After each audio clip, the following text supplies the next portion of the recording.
And now we are seeing a second wave, which is the Islamic State wave. And I believe that this is a point for us to come together. And if we don't do that, certainly we will lose Africa.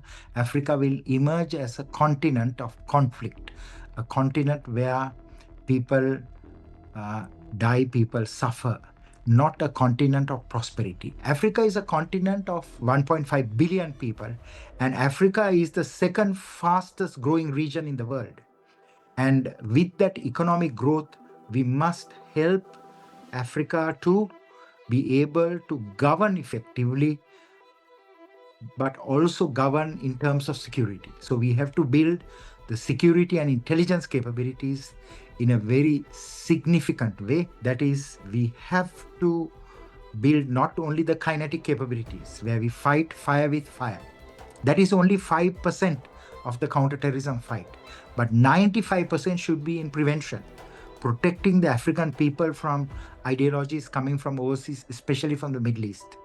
And of course, rehabilitating those who are affected. As a result of my travel to Africa, I gathered that the rehabilitation programs are still ad hoc or rudimentary, and we have to build very structured programs. So unless we train our colleagues properly, unless we capacitate them, they are not able to ensure that Africa becomes one of the most powerful countries in the 21st century. And so I ask you to move beyond cooperation into collaboration and partnership.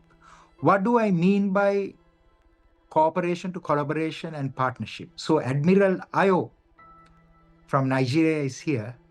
He invited me to visit Nigeria, one of my 3 trips to Nigeria. And during that time, someone asked me this question.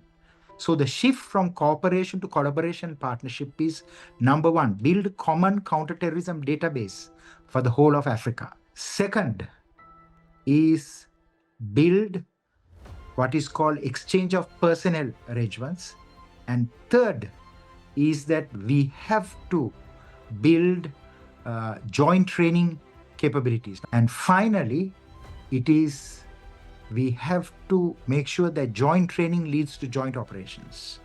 And I would also say that we have to share resources, technology, and mostly experience. And I am very happy to work with my colleagues to help you to build those capabilities in Africa.